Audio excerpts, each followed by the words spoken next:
आप सभी को जय श्री कृष्णा, राधे राधे। तो आज फिर सुनाते हैं लड्डू गोपाल की एक सत्य घटना, जिसको सुनकर आपके दिल में भी लड्डू गोपाल के प्रति श्रद्धा, भक्ति भाव और बढ़ जाएगा। तो ये सत्य घटना है अमेठी के पास एक गांव की। तो अगर आपको ये वीडियो अच्छा लगे तो प्लीज़ लाइक कर दीजिएगा, चैनल में न्यू है तो सब्सक्राइब कर लीजिएगा और आवाज़ को माइंड मत करिएगा क्योंकि तबीयत ठीक नहीं है, इस वजह से आवाज़ थोड़ी सी चेंज लगेगी। तो वो जो सेठ जी थे वो बहुत ही दयालु थे, बहुत ही मतलब नम्र स्वभाव के थे। उनका नेचर बहुत अच्छा था, हमेशा दीन दुखियों की सेवा करते थे। अपने से जो छोटे लोग होते उनका बहुत ध्यान रखते थे। कभी भी उनसे कोई मदद मांगने आता कभी मना नहीं करते थे, जितना उनसे हो सकता था सारी मदद वो करते थे। इससे जो दीन दुखी लोग होते हमेशा खुश होते और उनको बहुत आशीर्वाद देते थे, बहुत खुशी होके जाते थे। अगर जैसे किसी को पैसे की ज़रूरत है, किसी को जिस चीज़ की ज़रूरत होती वो उनसे उधार लेते कि हम कुछ दिन में दे देंगे, और जो देने लायक होता वो दे देता, और अगर जो कोई नहीं भी देता वो कभी उनसे ज़बरदस्ती मांगते नहीं थे। कि जैसे बहुत से जो सेठ लोग होते हैं ना, उनसे उधार ले लेते हैं लोग और फिर वो ब्याज में देते हैं, फिर पैसा नहीं दिए तो कुछ उनका सामान रख लिए या उनकी खेती पाती जो भी रख ली, वो ऐसा बिल्कुल भी नहीं करते थे। अगर वो स्वेच्छा से अगर दे दिए, उस लायक है देने के तो ठीक है, और देने लायक नहीं है तो वो खुद ही मना कर देते थे। इतने दयालु सेठ हैं। लेकिन कहते हैं ना कि समय कब किसका बदल जाए कुछ पता नहीं चलता, लेकिन जो हमारा नेचर होता है, जो हमारा स्वभाव होता है और जो हमें दुआ मिलती है वो हमारे विपत्ति के टाइम पे, जो हमारी परेशानी का टाइम होता है उसमें बहुत काम आती है। इसलिए कहा जाता है कि अपने स्वभाव को, अपने नेचर को बहुत अच्छा रखो। हमेशा अगर हम बहुत अच्छी परिस्थिति में हैं तो हमेशा दीन दुखियों की सेवा करो, क्योंकि ये समय है, समय बदलता है, कभी किसी का समय एक सा नहीं होता है। और जब हमारा समय विपरीत चलता है ना, तब हमें यही आशीर्वाद काम आते हैं। तो ये जो सेठ जी थे बहुत, जो इतने रईस थे, अब क्या होता है कि इनका भी समय बदलता है। अब इनका व्यापार जो है अचानक से कम होने लगता है और धीरे-धीरे होके इनका जो इतना अच्छा सब कुछ चल रहा था सब कम होता जाता है। परिस्थिति बिल्कुल विपरीत हो जाती है, चेंज हो जाती है। जो इतने रईस सेठ थे अब वो सामान्य जीवन जीने लगते हैं, लेकिन उससे भी उनको कोई दिक्कत नहीं होती, परेशानी दुखी वो तब होते हैं जब उनकी बेटी बड़ी होने लगती है और उनको अपनी बेटी की शादी की चिंता होने लगती है। क्योंकि उनका जो मतलब एक समय ऐसा था कि सब में वो रईसों में गिने जाते थे, रुतबा था, लेकिन अब वो परिस्थिति नहीं रह गई।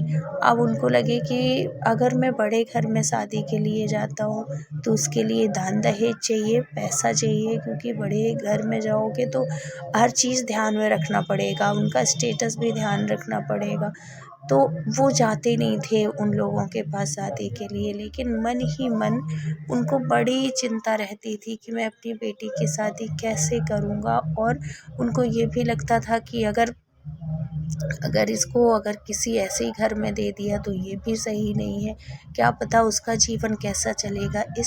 इस मतलब चिंता में वो दिन रात रहे आते, और उनकी जो सेठानी जी थी वो भी दुखी रहती, क्योंकि वही है ना, इंसान अपने आप में खुद कुछ भी लेता है, लेकिन जब सवाल बच्चों का आता है तब हर माँ-बाप परेशान हो जाते हैं, क्योंकि हर माँ-बाप यही चाहते हैं कि उनके बच्चों का जीवन बहुत सुखी हो। जैसे हम जी रहे हैं, हमसे कहीं ज़्यादा सुखी हमारे बच्चे रहें, हर माँ-बाप की यही चाह होती है। और यही चीज़ आजकल के जो बच्चे हैं ना, वो भूल जाते हैं कि हमारे माँ-बाप ने हमें कैसे पाला है, कैसे वो किया है। बच्चों को ये चीज़ भूलना नहीं चाहिए। हमेशा अपने माँ-बाप का, और चाहे लड़की हो तो अपने सास-ससुर का, अपने माँ-बाप का विशेष ध्यान रखो।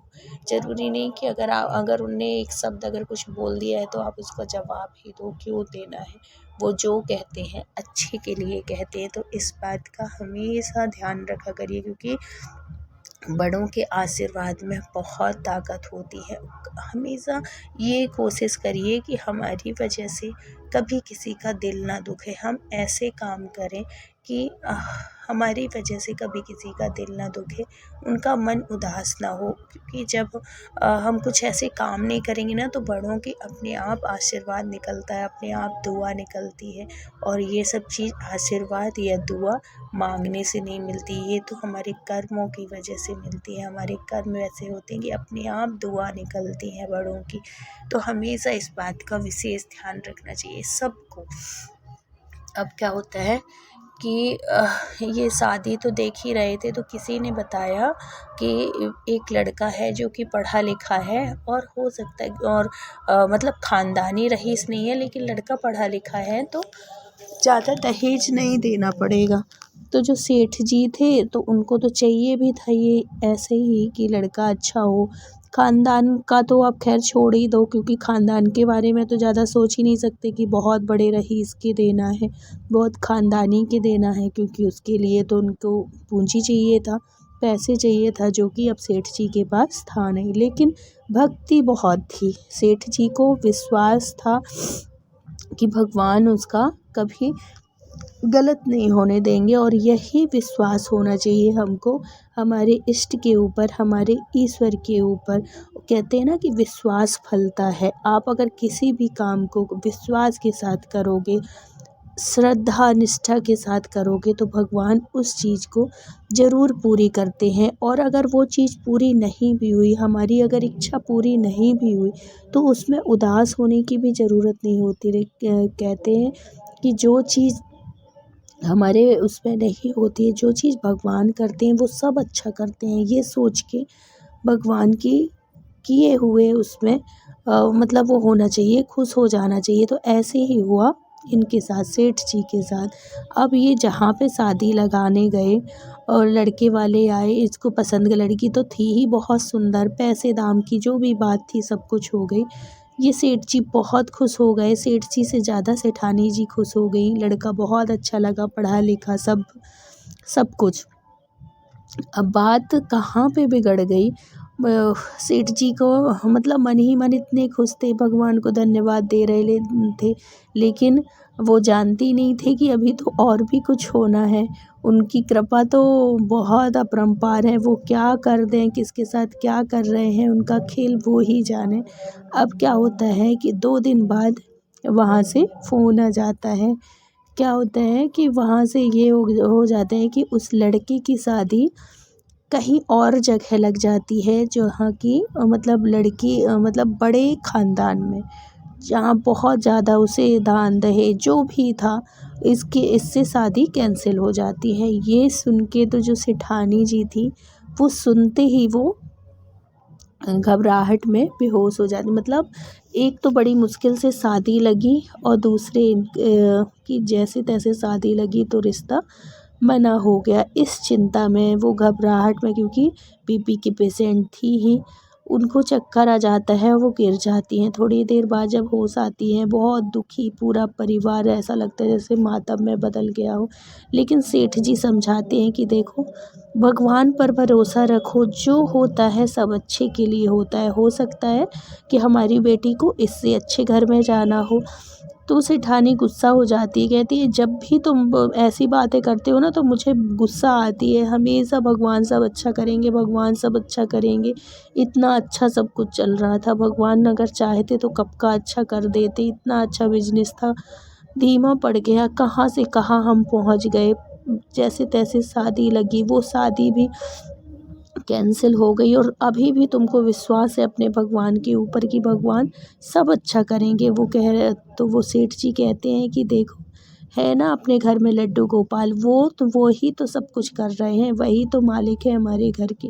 उनको जो सही लगेगा तू देखना, एक दिन तू खुद उनके पास जाके कहेगी कि बिहारी जी, ठाकुर जी, लड्डू जी, आपने जो किया सब अच्छे के लिए किया। ऐसे खूब समझाते हैं उसको, अपनी मतलब सेठानी को।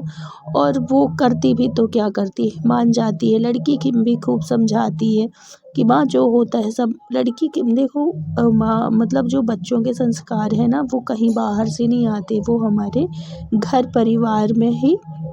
घर परिवार के लोगों से ही आते हैं। तो घर में पूजा पाठ सब होती थी। लड़की के भी विचार बहुत अच्छे थे। बोले कि इतना परेशान होने की ज़रूरत नहीं है, जिसके नसीब में जहाँ लिखा है भाग्य में जहाँ मेरी शादी होगी मैं वहीं जाऊँगी, और किसी के कहने या किसी के करवाने से कुछ नहीं होता। अगर वो कैंसिल हो गई हो जाने दो, जहाँ मेरा नसीब होगा मेरी वहाँ होगी, ऐसे समझाती है।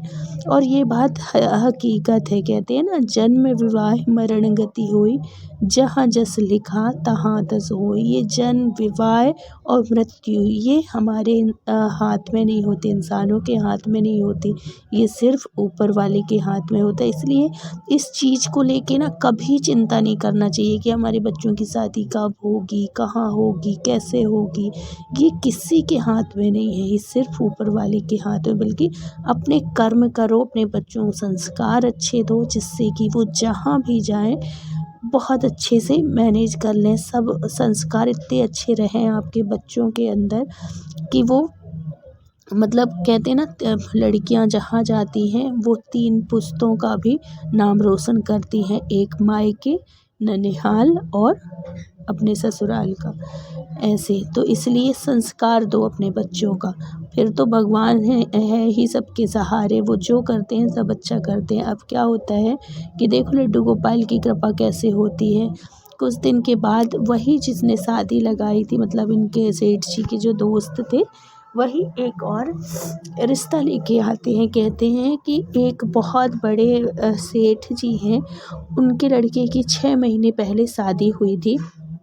और वो जो उनकी जो बहू थी वो मतलब उसकी डेथ हो जाती है। 6 महीने ही हुए थे अभी उस लड़के की शादी हुए, और मतलब उसकी डेथ हो जाती है। तो उनको एक अच्छी संस्कारी लड़की चाहिए, जो कि उनको घर परिवार ख़ानदान को अच्छे से सब कुछ संभाल सके, और उनको कोई धन दहेज की ज़रूरत नहीं, क्योंकि इतने रईस है, सबसे बड़े रईस के घर में उसकी शादी लगती है। तो सेठ जी तो बहुत खुश हो जाते हैं, लेकिन जो सेठानी होती है उनके मन में थोड़ी सा लगता है कि अरे मतलब दूसरी शादी में मतलब दूसरी वो कहलाएगी। लेकिन सेठ जी समझाते हैं कि देखो जो होता है सब अच्छे के लिए होता है। बिहारी जी ने कुछ अच्छा सोचा है, हमने कभी सोचा भी नहीं था। वो सेठ तो इतने बड़े हैं कि हमने कभी सपने में भी नहीं सोच सकते थे कि उनके घर की भी हमारी मतलब लड़की जो है कभी बहू बन सकती है। इतने बड़े हैं, इतनी करोड़ों की प्रॉपर्टी है उनके पास। ऐसे जब समझाते हैं वो समझ जाती हैं, और लड्डू गोपाल भगवान की कृपा से वो उसकी शादी बहुत अच्छे से होती है। और वो जो ससुराल वाले हैं, वो जो सेठ जी हैं, बहुत ही अच्छे परिवार में वो लड़की जाती है। बहुत समझदार, बहुत सब लोग कहते हैं ना कि जो जितना मतलब पैसे वाला होता है, जो रियल में पैसा वाला होता है, वो उतना ही नम्र होता है। कहते हैं ना, फलदार वृक्ष हमेशा झुका होता है। तो ये रईसों की पहचान होती है। उतरा तो वो जाते हैं जो नए पैसे वाले होते हैं, जिनको जो मतलब अभी कुछ समय में ही रईस हुए हैं। लेकिन जो ख़ानदानी रईस होते हैं ना, वो हमेशा नम्र होते हैं, और जो समझदार होते हैं वो हमेशा नम्र होते हैं। इसलिए अपनी नम्रता को हमेशा बनाए रहें, सहज रहें, सरल रहें, और एक दूसरे की भावनाओं को समझें, और भगवान पर हमेशा विश्वास रखें। जो होता है सब अच्छे के लिए होता है। अगर आप भगवान पर विश्वास करके कोई भी काम करेंगे ना, उनको सौंप के करेंगे, तो आपका हमेशा भला होगा, सब कुछ अच्छा होगा, क्योंकि जो करते हैं ईश्वर करते हैं। तो बोलिए लड्डू गोपाल की जय। वीडियो अच्छा लगा हो तो please like, share and subscribe करिएगा।